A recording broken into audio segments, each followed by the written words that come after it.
Yeah, who do we fear here in the playoffs? Next week is the final week of the NBA schedule, right? And yeah, I mean, I understand the defending champion Boston Celtics and how great they are. But look at the Western Conference and look how many really great teams are out there. That's really impressive. Oklahoma City and the young Houston franchise. But then you look at where the Lakers are. Look at what the Clippers have become. Look at what else is out there in the West. So we're going to talk storylines around the NBA. Who do you fear the most? The Lakers are sitting there at 49-31 as we enter the weekend. They won 8 of their last 14 games. When they're on, they're so dangerous. They're impossible to stop. I mean, when they're on with Luka and LeBron and Austin Reeves, they're absolutely unstoppable. Now, defensively, there are some nights where they don't show up and they don't play. And there are some nights where Luka might go 6 for 16 shooting the basketball. But right now, they look just really, really dangerous. So Lakers are playing really well. Clippers have now won 16 of their last 19. Nobody's paying attention except maybe me. 16 of 19. Kawhi Leonard is back playing like Kawhi Leonard has played in the past. I wasn't sure he could be the old Kawhi Leonard. They've tried to limit his minutes. Now he's playing a lot more. He's played back-to-back for the first time this season. He's starting to play 35 to 38, and in some instances 41 minutes a night. But you look at Clipper basketball right now, they are 5-6 deep in terms of scoring firepower.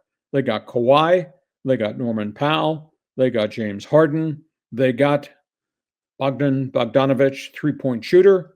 They got the guy off the bench, Nick Batum, and that center has really become a star in the league, and nobody is talking at all about Ivica Zubac.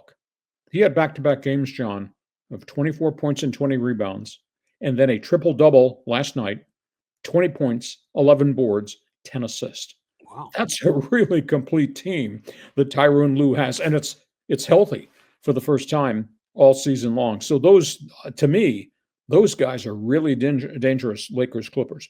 The other storyline in the NBA has got to do with the coaching crisis. We saw another head coach whose team's going to the playoffs with a pretty good record get fired this week. Just happened yesterday. Talking about the Denver Nuggets hitting the eject button on Mike Malone, the coach, and the general manager, Calvin Booth. They blew him out despite a 47-32 record. Malone's got 471 career wins. They were an NBA champion just 2 years ago. Problem? GM and coach weren't communicating and talking. Problem? Players stopped listening to the coach. Problem? They weren't playing any bleeping defense at all. And they were leaning on the Joker to do everything Jokic. And then to complicate it, Booth made a lot of mistakes in player personnel acquisitions. And here's an intangible thing. They let go a great chemistry guard in Kentavious Caldwell-Pope this past offseason. Russell Westbrook had come on board, played well in the spurt. Westbrook's not playing well right now, and Westbrook has become a distraction. Westbrook, to me, almost appears to be a coach killer, and he might be one of the ones responsible for the demise of everything in Denver. A terrible, terrible team disconnect between coach, general manager, coach, players, and they fire Mike Malone, which is just a staggering, stunning story. The other one is in Phoenix. Highest payroll in the NBA.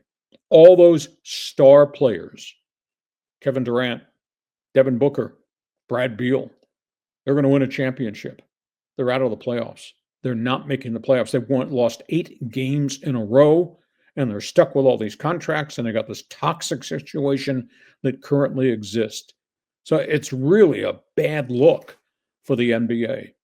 A week ago, Memphis, which had 44 wins, fired its coach, Taylor Jenkins. Early in the season, Mike Brown, who had won 48 and 46 games in 2 years in Sacramento and fixed that franchise, he got fired too. I mean, it's really bad, the environment, the coaching environment. So you tell me, is it coaches? Is it the players? Is it on the stupidity of some of these non-basketball owners? What chaos in pro basketball. So, John, who do you fear the most, Lakers or Clippers? And you're going to apply for a coaching job out there in left field? Well, a lot of this is related to the degrading of the product in the regular season, where they don't play a lot of defense and guys are, it's ISO, they're not moving the ball around as much. And so this just to me is indicative of the deeper problem in the NBA. But isn't it weird though how the Western Conference is so much better than the East, and it's been that way for decades? Well, you've got an awful lot of good athletes in Oklahoma City and Houston. That's a byproduct of them having high draft picks and having had their own set of bad seasons. But you've also got driven ownership out here. The Lakers and owners, Lakers and Clippers owners are really driven to excel.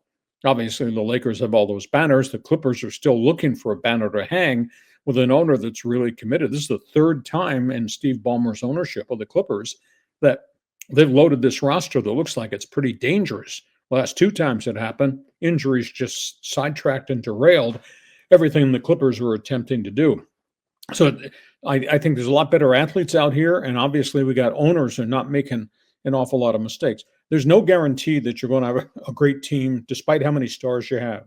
I'll just point you to look at the standings, where the Philadelphia 76ers are in the standings. When the season started, Philadelphia looked to be one of the beasts in the East, and the Sixers have been destroyed by injuries. Starting with Paul George, and then the entire catastrophic knee fiasco for Joel Embiid, and then they lost Tyrese Maxey. So Philadelphia is not playing basketball. They're out of the playoffs too, much like the mess in Phoenix. There's a byproduct of injury. So the roster you have opening night, as flashy as it might look, might not be the roster you're going to have at the end of the season. You got to be healthy going in. But I think the NBA Western Conference playoffs, John, they're going to be unbelievable.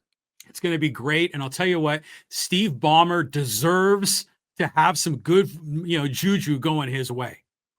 Okay, let's talk.